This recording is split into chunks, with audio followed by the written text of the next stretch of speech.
Hello students, let us start with the modifying commands today.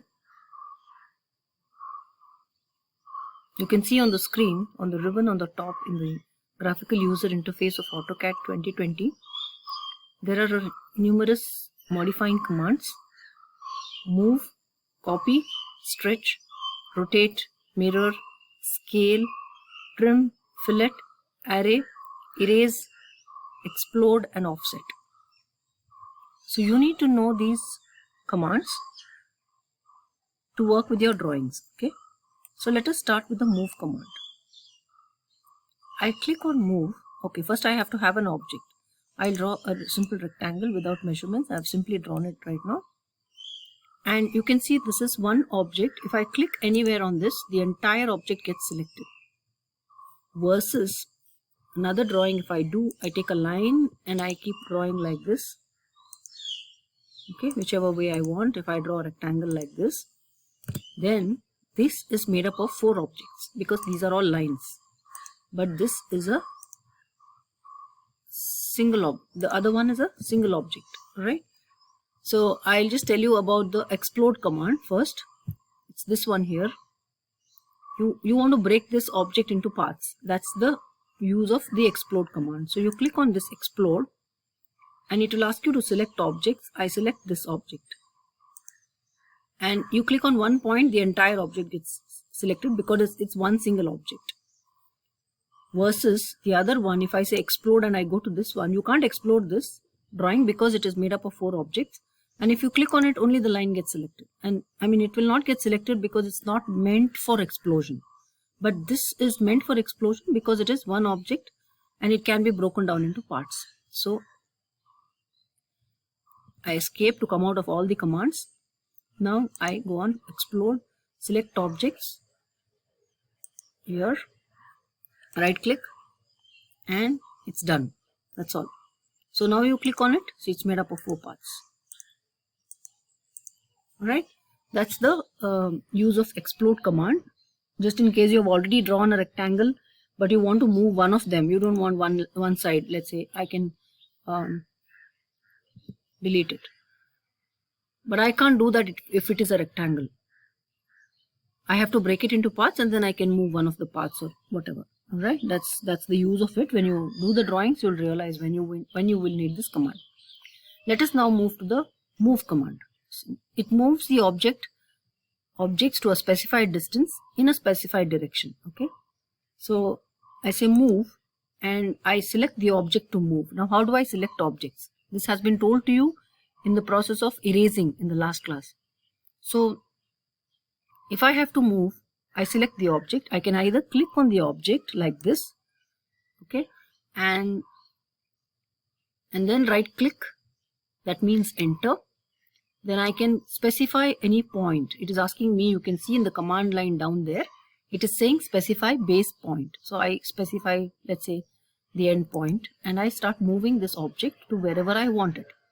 And if I didn't want to move it at an angle like this, just toggle on F8 or ortho mode here down, and you can see it will only move in 2 directions, perpendicular and parallel. Okay, so I can move this line. This is one way of selecting and moving. The second way is I go back to move command, and if I want to go back to the same command, just enter and you will go back to the same command which you were using. So move, select objects. You can see down there it's asking me a question. I can select an object by drawing a window from the right hand bottom to the left hand top. I can start here and I can do that. It's a dotted line green window, and even if I select part of the object, the entire object gets selected. Now I am clicking only part of the line. You can see the entire line has become blue. Then I right click to say I finished. Then I can move that line. Okay, I repeat, enter to go back to the same command. I select this, and I can also do that and that. How many lines will now get selected? Correct, 3 lines. And then I right click to say I finished, and then I click any point and I start moving it. Okay, that's the move command. just in case I go back to the command, I want to move by using a window from the left hand top to the right hand bottom. That's a blue full line window you can see. And if I select part of the object, the entire object is not going to get selected. If I do this, how many objects are going to get selected now? Only those objects which are completely inside that window will get selected. So how many will get selected now? Correct, only one. I right click to say I finished, enter, and then I pick a point. It is asking me to specify a base point. Then I start moving that object. That's the move command. Okay, I can move all the items at the same time. See, I'll do that. Right click, sorry, move. I have to go to move, select all objects, and then I can do that, and I move the whole thing. Okay, so when it's a complicated drawing like this, let's say, and you want to move some object, you can, I only want to move one line or two lines, then you can see either clicking on the object makes sense, or drawing a window like this makes sense. See how many are going to get selected now? Only one. Then I can move that particular line. So when the drawing gets complicated, you will understand the importance of those windows. Coming to the copy command. Alright. Click on copy. It is asking you to select objects to copy. Selection pattern is the same. Either you can click on the object, right click, and then pick a base point and keep copying as many times as you want. If you don't want it to be in ortho mode, you can have it anywhere and anyhow you want. You can keep placing it. Escape to come out of the command, or enter. Copy. I can select the window pattern. Here I am selecting all the 4 lines. Click on any point for a base point. It doesn't have to be on the object also. It could be anywhere. And selection of base point is important. You will realize it when you're placing the doors and windows, why you should pick up which base point. Okay. Right now you just practice how to do that. So then I have copied. So I can copy, and I can use this window as well. And I can click a base point and start copying as many times as I want. And if I want to finish, either escape or enter. That's copy. Stretch. Stretch. Select an object or escape. What I do is, I don't use this command so often. You just click on any object and you will get these points. Okay. You click on that again, and then you can stretch. Click on any point and you can, that is not going to stretch there because it's not a vertex. Click here and stretch. Okay, supposing it's a rectangle, you can click on it and you can deform that rectangle. It has to be a vertex to get stretched. Okay, now I stretched it. Escape to finish. That's how you can use the stretch command. I don't use it so much. Rotate. It is asking you to select objects. Click on the object that you want to select. Now this is one object or many objects. What is it? Is it made up of 4 objects or 1 object? Correct, 1, because it's a rectangle. Select that object. Right click. Select any base point and start rotating it however you want it. Wherever you want it, you can stop. A conceptual drawing is fine when you're just doing a draft drawing. You can rotate it as you want and stop it at any angle. But when you're doing a technical drawing, you will want to give the measurements. If you want ortho mode, go back, toggle on F8, or you just press F8 down there and rotate, select objects. Okay, see, it will only go in like this. You can also give the angles. Okay, at that rotate this objects, right click. You can see it's asking for base point, and here at the cursor it is asking you for the angle. You can also give the angle and you can rotate it to whatever angle you want. If I put off the ortho mode, I can keep it anywhere I want. Now next is mirror. Click on mirror and it's asking you to select objects. Let's say we select these 4 objects, and you right click and you draw a mirror line. Ortho is going to be on now. I draw a mirror line and you can see the objects have got mirrored. Mirror. Select these 4 objects, right click, draw a mirror line, and you can see it comes down there. Specify second line and he's asking you now, erase source objects. You can say yes or no. So answer is no there. If you want the source objects, the initial ones, you just enter and it's going to be there. If you don't want it, you can type there down and these objects will go away. The ones that you had initially will go away and only the mirrored ones will remain. Okay.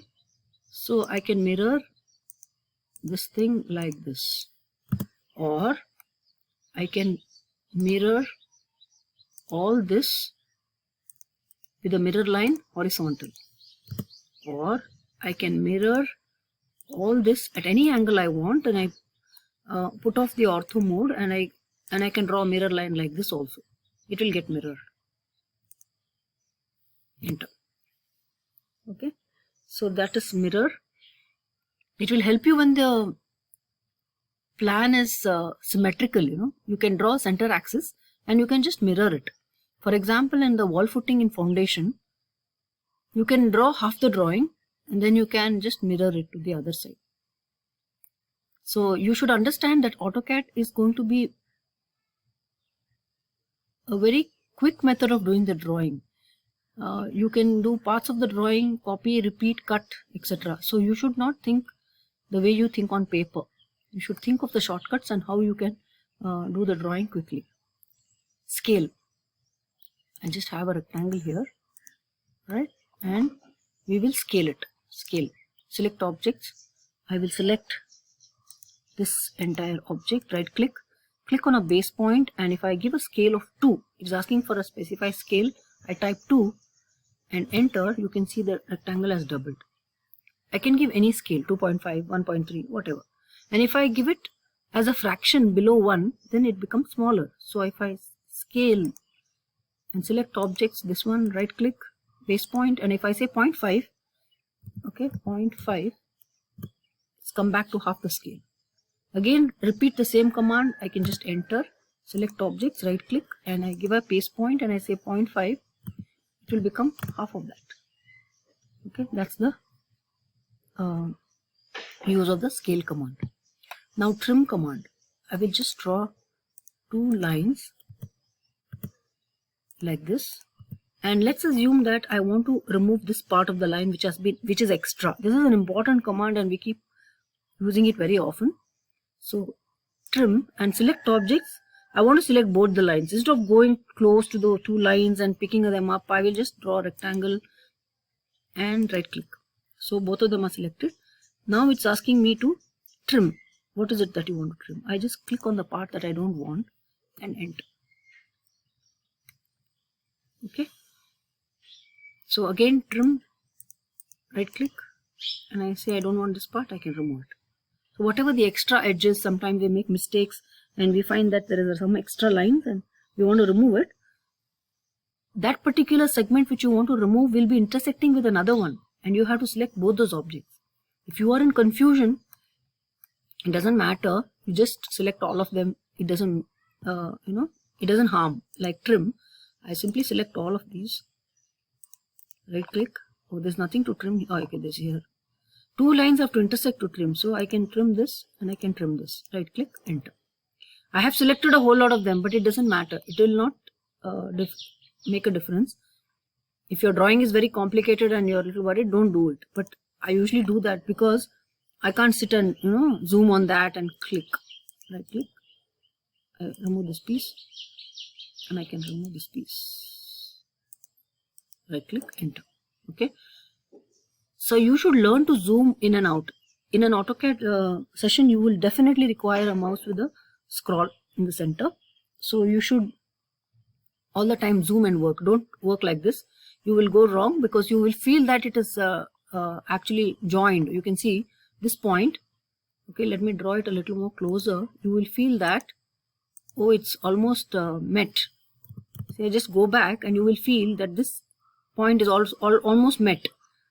But it's not. You zoom in and see that there is a difference. And students think that it's not working, it's not correct. What happened? See, just zoom in, say, zoom out, and you think that it is correctly done. It's not done. When you go near, you will see that there is a problem. You have not joined these 2 lines. So you need to take a line and do that. And you have to see again, it's not done. So you have to very, very accurately do the drawing. It's not like a pencil drawing.